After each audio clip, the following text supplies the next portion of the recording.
धन धन सतगुरु तेरा ही आसरा।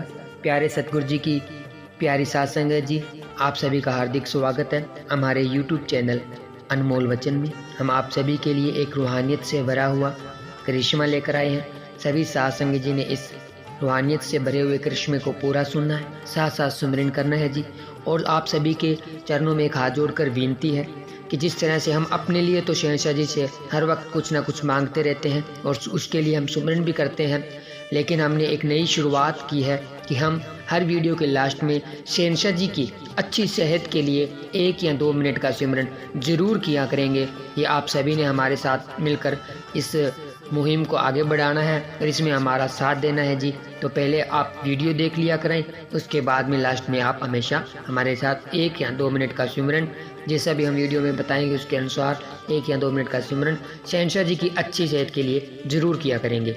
तो अभी पहले शुरुआत करते हैं रूहानी चमत्कार की, रूहानी करिश्मे की। उसके बाद में लास्ट में हम 1 या 2 मिनट के लिए सुमिरन करेंगे जी। धन धन सतगुरु तेरा ही आसरा। सत ब्रह्मचारी सेवादार लेखराम, गांव मलकपुरा, जिला सरसा से कुल मालिक की अपार महिमा का एक वृतांत इस प्रकार बयान करता है। सन 1964 में पूज्य परम पिताजी मेरे गांव मलकपुरा में जब दूसरी बार सत्संग करने गए तो मैंने पहले से ही किए फैसले के अनुसार अपने छोटे लड़के को दरबार में सत ब्रह्मचारी सेवादार रख लेने के लिए प्रार्थना कर दी। पूज्य परम पिताजी का उतारा भी हमारे घर पर ही था, क्योंकि मैं दरबार का एक पुराना सत्संगी व सेवादार था। मेरे 2 लड़के हैं। बड़े का नाम पृथ्वीराम है, जो उस समय 8वीं कक्षा में पढ़ता था, और छोटा लड़का 4थी में था। मैंने अपने घर में कुछ दिन पहले ही विचार पक्का कर लिया था कि वह अपने छोटे लड़के को दरबार में सत ब्रह्मचारी सेवादार रखने के लिए परम पिताजी के चरणों में प्रार्थना करेगा और बड़ा लड़का घर का कारोबार संभाल लेगा। इस प्रकार घर की जिम्मेवारियों से बेफिक्र होकर मैं खुद भी दरबार में रहकर सेवा व भजन सुमिरन करूंगा। इसी उद्देश्य से मैंने पूज्य परम पिताजी की हजूरी में यह प्रार्थना की थी। कुल मालिक तो आगे पीछे की सब जानते हैं। अपने जीव के लिए क्या ठीक है व क्या गलत है आदि सब बातें मालिक के सामने होती है, क्योंकि वह 2 जहानों के मालिक हैं। संत जन फिर भी जीव को दिलासा देते हैं। पूज्य शहंशाह जी ने मुस्कुराते हुए फरमाया, भाई काम करने वाला तो घर पर रखते हो और दूध पीने वाले बच्चे को दरबार में सत ब्रह्मचारी सेवादार बनाते हो। यानी कि बड़ा लड़का जो उम्र के अनुसार कुछ समझदार और थोड़ा बहुत सेवा आदि करने योग्य था, उससे छोड़कर मैं अपने छोटे लड़के को दरबार में सत ब्रह्मचारी बनाना चाहता था, जो उस समय केवल 10 वर्ष का ही था। शहंशाह जी थोड़ी देर के लिए चुप हो गए और फिर अपने पवित्र मुख से वचन फरमाया, लेखराम तेरी हाजिरी मंजूर है। दोनों लड़के तू अपने घर पर ही रख। तेरा घर भी तो साध संगत का डेरा ही है, दोनों यहीं पर ही सेवा करेंगे।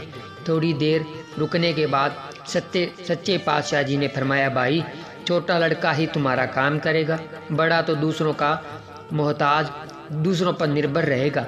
लेखराम तो फिक्र न कर, तुझे बहुत ही जल्दी तेरी कबीलदारी तथा जिम्मेदारियों से मुक्त कर लेंगे। भविष्य में किसी के साथ क्या होना है किसी को कुछ भी मालूम नहीं होता, क्योंकि प्रभु ने विधान ही ऐसा बनाया है। संत वचन तो टल ही नहीं सकता, चाहे खंड ब्राह्मण सब उल्ट पुल्ट हो जाए, क्योंकि पूर्ण संत महात्माओं के वचन तो सत्य ही रहते हैं। मेरा बड़ा लड़का जो कॉलेज में पढ़ने के लिए किसी दूसरे शहर में गया हुआ था, बीए की डिग्री लेकर जब अपने घर पहुंचा तो कुछ ही दिनों बाद अचानक उसकी आंखों की ज्योति जाती रही, जिससे वह दूसरों का मोहताज बनकर रह गया, क्योंकि कुल मालिक का वचन था कि वह तो दूसरों पर ही निर्भर रहेगा। सचमुच वह दूसरों पर ही निर्भर हो गया। शुरू में तो 1-2 डॉक्टरों की सलाह ली, पर किसी की समझ में नहीं आया, तो मैं अपने लड़के को लेकर यहाँ दरबार में पूज्य शहंशाह जी की हजूरी में पेश हो गया। फल तो जीव के अपने ही किए कर्मों का होता है, परंतु पूरा सतगुरु अपने सत्संगी के किसी भी भारी से भारी कष्ट को थोड़े में ही भुगतवा देता है। पूरे सतगुरु की सबसे बड़ी यह महानता है कि जो जीव को उसके कष्ट का अनुभव भी नहीं होने देता, वह उसे दुख महसूस तक भी नहीं होने देता। दयालु कुल मालिक ने मेरी प्रार्थना सुनी और हुक्म फरमाया, भाई लेखराम, बच्चे का किसी अच्छे से अच्छे डॉक्टर से इलाज करवाओ, फिक्र करने की कोई ज़रूरत नहीं है। मुझको इस बात का तो विश्वास हो गया कि मेरे लड़के का बाल भी बांका नहीं हो सकता, परंतु उसके कर्मों में जो थोड़ी बहुत दुख तकलीफ थी अथवा किसी से लेने देने का जो हिसाब किताब था, वह तो कुल मालिक ने किसी न किसी बहाने पूरा करवाना ही था। अपने सतगुरु कुल मालिक के हुक्म अनुसार मैंने अपने लड़के का अच्छे से अच्छे डॉक्टर से इलाज करवाया। मैं अपने बेटे को यूपी स्टेट के सीतापुर शहर के आंखों में एक बड़े अस्पताल में भी लेकर गया। वहां पर उसका कई महीने लगातार इलाज चलता रहा। लड़के की आंखों में करीब डॉक्टरों ने 350 टीके लगा दिए थे, परंतु फिर भी मुझको वहां से निराशा ही लौटना पड़ा, क्योंकि मेरे बेटे की आंखों की ज्योति ज्यों की त्यों ही बनी हुई थी। इसके बाद मैंने अपने बेटे को और भी कई डॉक्टरों के पास दिखाया, परंतु सभी ने यही जवाब दिया कि इसकी आंख की ज्योति जाती रही है, अब वापस नहीं आ सकती। अंत में थक हार कर फिर पूज्य परम पिताजी के पास दरबार में आ गया और कुल मालिक के चरणों में बैठकर अपनी बेबसी व मजबूरी प्रार्थना के रूप में प्रकट की। रहमतों के भंडार दया के पुंज सतगुरु परम पिताजी ने मुझे धैर्य बंधवाया और फरमाया, भाई लेखराम, कोई बात नहीं, यदि उन डॉक्टरों ने जवाब दे दिया तो क्या हुआ, आपका असली डॉक्टर बेपरवाह सतगुरु मस्ताना जी तुम्हें कहीं भी कभी भी जवाब नहीं देगा। इसके साथ ही सर्वसमर्थ दातार जी ने मुझको आंखों में डालने वाली दवाई की एक शीशी देते हुए हुक्म फरमाया, भाई यह दवाई हर रोज लड़के की आंखों में डाल दिया करो और आंखों पर रंगदार चश्मे लगा कर रखा करो। अब तुम्हें और कहीं भी जाने की जरूरत नहीं है।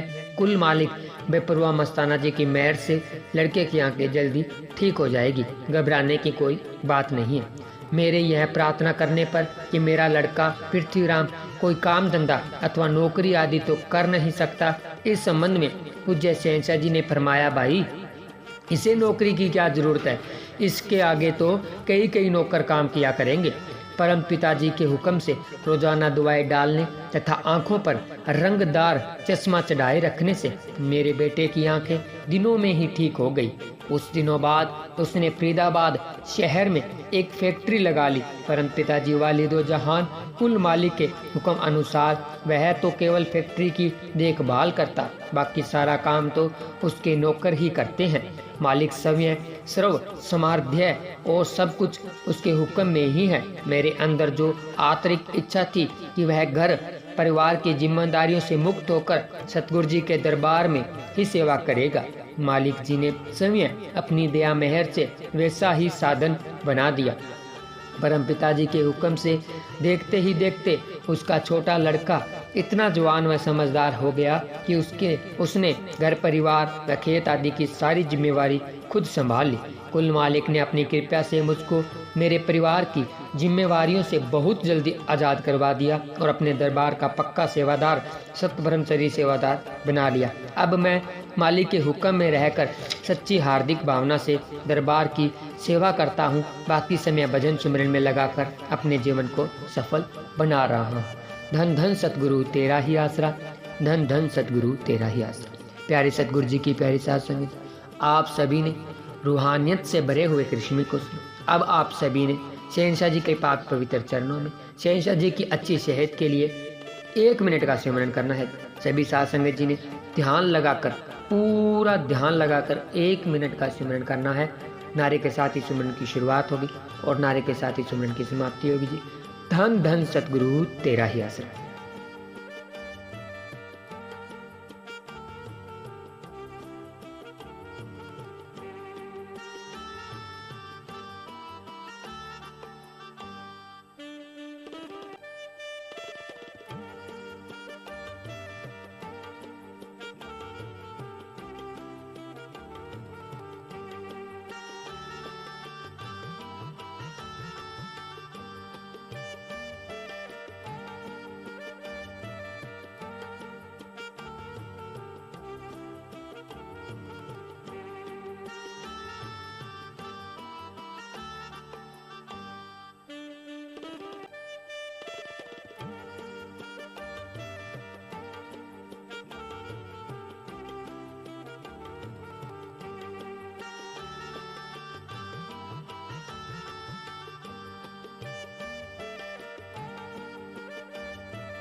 धन धन सतगुरु तेरा ही आसरा। प्यारे सतगुरु जी की प्यारी साथ संगत जी, आप सभी ने हमारे साथ रूहानियत से भरा हुआ करिश्मा सुना और साथ साथ सुमरन किया और लास्ट में 1 मिनट का समय सुमरन में देकर आप जी ने शहंशाह जी के पाक पवित्र चरणों में अपनी हाजिरी लगाई। तो हम आप सभी का तहे दिल से धन्यवाद करते हैं। और आप जी को ये रूहानी वीडियो कैसा लगा हमें कमेंट करके ज़रूर बताएं। अगर आपने अभी तक हमारे यूट्यूब चैनल को सब्सक्राइब नहीं किया है तो चैनल को सब्सक्राइब करें, वीडियो को लाइक करें, शेयर करें। मिलते हैं जल्द ही एक और रूहानियत से भरे हुए वीडियो के साथ। तब तक के लिए धन्यवाद। धन धन सतगुरु तेरा ही आसरा। धन धन सतगुरु तेरा ही आसरा।